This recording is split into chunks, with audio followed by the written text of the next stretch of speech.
3 ವರ್ಷ ಒಂಟಿ ಹರಕೆ ಅದೊಂದೇ ತಪಸ್ಸು, ನಿತ್ಯವೂ ಅದೇ ಮಂತ್ರ, ಒಂದೇ ಕನವರಿಕೆ. ಇದು ಕನಕಪುರದ ರಣಕಲಿ ಬಂಡೆ ಮನಸ್ಸಿನ ಹೊಯ್ದಾಟದಲ್ಲಿ ಕಂಡ ಪ್ರತಿಫಲನದ ಬೆಳಕು. ಅಂದಹಾಗೆ ಡೆಲ್ಲಿಯಲ್ಲಿ ಲಂಗರು ಹಾಕಿದ್ದ ಡಿಕೆಶಿಗೆ ಮನದ ಒಲುವಿನ ಪೂಜಾ ಫಲ ಫಲಿಸಿದಂತೆ ಕಾಣ್ತಾ ಇದೆ.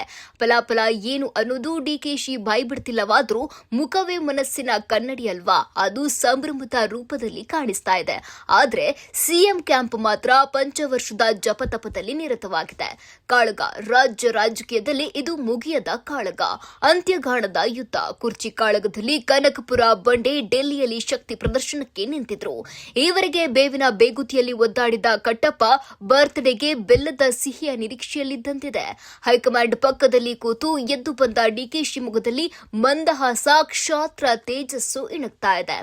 ಕನಕಪುರದ ರಣಕಲಿ ಆದಿ ಅಂತ್ಯದ ಯುದ್ಧಕ್ಕೆ ಶಂಕನಾದ ಮುಳುಗಿಸಿದ್ದಾರೆ. ಹೈಕಮಾಂಡ್ ಲೆವೆಲ್ನಲ್ಲಿ ಡಿಕೆಶಿಗೆ ಖುಷಿ ಸುದ್ದಿ ಸಿಕ್ಕಂತೆ ಕಾಣ್ತಾ ಇದೆ. ನಗುನಗುತ್ತಲೇ ಸಭೆ ಮುಗಿಸಿ ಹೊರಬಂದ ಡಿಕೆ ದೆಹಲಿ ಗಾಳಿ ಕುಡಿಯೋಕೆ ಬಂದಿಲ್ಲ, ಪ್ರತಿದಿನವೂ ಒಳ್ಳೆಯದು ಅಂತ ಫಿಲಾಸಫರ್ ಆಗಿದ್ದಾರೆ. ಅಲ್ಲಿ ಗ್ರಹಗತಿ ಬದಲಾಗುವ ಮುನ್ಸೂಚನೆ ಅಂತಿದ್ದ ಸಿದ್ದು ತಮ್ಮ ಆಪ್ತರ ಜೊತೆ ಸಭೆ ಮಾಡಿ ಸಂದೇಶ ರವಾನಿಸಿದ್ದಾರೆ.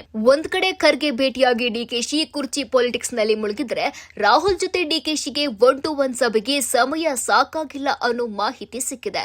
ನಿರ್ಧಾರ ಹೇಳಲು ಮೇ 10ರ ಗಡುವು ಕೊಟ್ಟ ಡಿಕೆ ಬ್ರದರ್ಸ್ ಪವರ್ ಶೇರಿಂಗ್ ಗೌಪ್ಯತೆ ಬಹಿರಂಗಪಡಿಸಿ ತಮ್ಮ ನಾಯಕತ್ವ ಅವಕಾಶದ ಸರದಿ ಬಗ್ಗೆ ಹೈಕಮಾಂಡ್ ನಾಯಕರ ಸ್ಪಷ್ಟ ತೀರ್ಮಾನಕ್ಕಾಗಿ ಡಿಕೆಶಿ ಪಟ್ಟು ಹಿಡಿದಿದ್ದಾರೆ.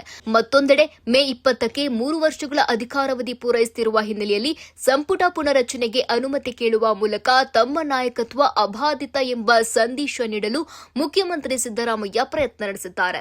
ಪಂಚರಾಜ್ಯಗಳ ಚುನಾವಣೆ ಫಲಿತಾಂಶದ ಬೆನ್ನಿಗೆ ಮೇ ಮೊದಲ ವಾರದಲ್ಲಿ ರಾಜ್ಯದ ಕಾಂಗ್ರೆಸ್ನಲ್ಲಿ ಮಹತ್ವದ ರಾಜಕೀಯ ಬೆಳವಣಿಗೆ ನಿರೀಕ್ಷಿಸಲಾಗಿದೆ.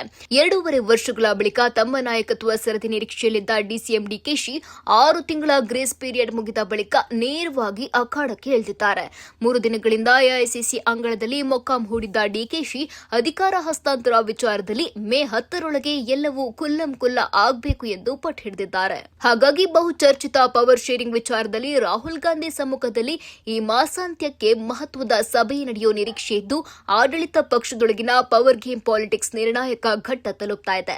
ಸಿದ್ದರಾಮಯ್ಯ ಇನ್ಯಾವ ದಾಖಲೆ ಬರಿಬೇಕು, ಬಜೆಟ್ ಅಧಿವೇಶನ, ವಿಧಾನಸಭೆ ಉಪಚುನಾವಣೆ, ಪಂಚರಾಜ್ಯಗಳ ಚುನಾವಣೆ ಎಲ್ಲವೂ ಮುಗಿತಾ ಇದ್ದು, ರಾಜ್ಯದಲ್ಲಿ ದೀರ್ಘಾವಧಿ ಅಧಿಕಾರ ನಡೆಸಿದ ದೇವರಾಜ ಅರಸು ದಾಖಲೆಯನ್ನು ಮುಖ್ಯಮಂತ್ರಿ ಸಿದ್ದರಾಮಯ್ಯ ಅವರು ಮುರಿದಿದ್ದಾಯಿತು.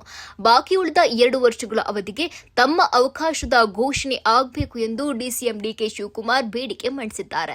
ಕೆಸಿ ವೇಣುಗೋಪಾಲ್ ಮುಂದೆ ಹಕ್ಕೊತ್ತಾಯ ಮಂಡಿಸಿದ ಡಿಕೆ ಶಿವಕುಮಾರ್ ಬಳಿಕ ಎಐಸಿಸಿ ಅಧ್ಯಕ್ಷ ಖರ್ಗೆ ಅವರನ್ನ ದಿಲ್ಲಿ ನಿವಾಸದಲ್ಲಿ ಭೇಟಿಯಾಗಿ 1.5 ತಾಸು ಕಾಲ ಸಮಾಲೋಚನೆ ನಡೆಸಿದ್ದಾರೆ. ಈ ಭೇಟಿಯ ಫಲಶ್ರುತಿ ಎಂಬಂತೆ ಮಾಸಾಂತ್ಯಕ್ಕೆ ಸಿದ್ದರಾಮಯ್ಯ ಹಾಗೂ ಡಿಕೆ ಶಿವಕುಮಾರ್ ಇಬ್ಬರನ್ನೂ ದಿಲ್ಲಿಗೆ ಕರೆಸಿಕೊಂಡು ರಾಹುಲ್ ಗಾಂಧಿ ಸಭೆ ನಡೆಸಿ ತೀರ್ಮಾನ ಹೇಳುವ ಸಾಧ್ಯತೆಗಳಿದೆ. ನೇರಾನೇರ ಹಕ್ಕು ಮಂಡಿಸಿದ ಡಿಕೆ ಬ್ರದರ್ಸ್ ಸಹೋದರ ಡಿಕೆ ಸುರೇಶ್ ಜೊತೆಗಿಟ್ಟುಕೊಂಡು ಎಐಸಿಸಿ ಅಧ್ಯಕ್ಷ ಖರ್ಗೆ ಮತ್ತು ಕೆಸಿ ವೇಣುಗೋಪಾಲ್ ಎದುರು ಡಿಕೆಶಿ ನೇರಾನೇರ ಹಕ್ಕು ಮಂಡಿಸಿದ್ದಾರೆ. 2.5 ವರ್ಷಗಳ ನಂತರದ 6 ತಿಂಗಳು ಸಹನೆಯಿಂದ ಕಾಲ ದೂಡಿದ ತಮ್ಮ ತಾಳ್ಮೆಯನ್ನ ಮತ್ತು ಪರೀಕ್ಷಿಸೋದು ಬೇಡ. ಸರ್ಕಾರ ರಚನೆ ವೇಳೆಯೇ ಒಪ್ಪಂದವನ್ನ ಬಹಿರಂಗ ಮಾಡಿ ಪವರ್ ಶೇರಿಂಗ್ ವಿಚಾರದಲ್ಲಿ ತೀರ್ಮಾನ ಹೇಳಿ ಎಂದು ಡಿಕೆ ಸಹೋದರರು ಬಿಗಿ ಪಟ್ಟು ಹಾಕಿದ್ದಾರೆ. ಎಐಸಿಸಿ ನಾಯಕರಿಂದ ಸಿಕ್ಕಿರುವ ಸ್ಪಂದನೆಯು ಪವರ್ ಶೇರಿಂಗ್ ಗುಟ್ಟು ಬಹಿರಂಗಕ್ಕೆ ಮುಹೂರ್ತ ಫಿಕ್ಸ್ ಆಗುವ ಸಾಧ್ಯತೆಗಳಿದೆ. ಹಾಗೆಯೇ ರಾಜ್ಯದಲ್ಲಿ ಮುಂದಿನ ದಿನಗಳಲ್ಲಿ ಸರ್ಕಾರದ ಸ್ವರೂಪ ಹೇಗಿರಲಿದೆ, ಯಥಾಸ್ಥಿತಿಯೋ ಅಥವಾ ಬೇರೆ ಸೂತ್ರವೋ ಎಂಬ ಚರ್ಚೆ ನಡೆಯಲಿದೆ ಎಂದು ಹೇಳಲಾಗ್ತಾ ಇದೆ.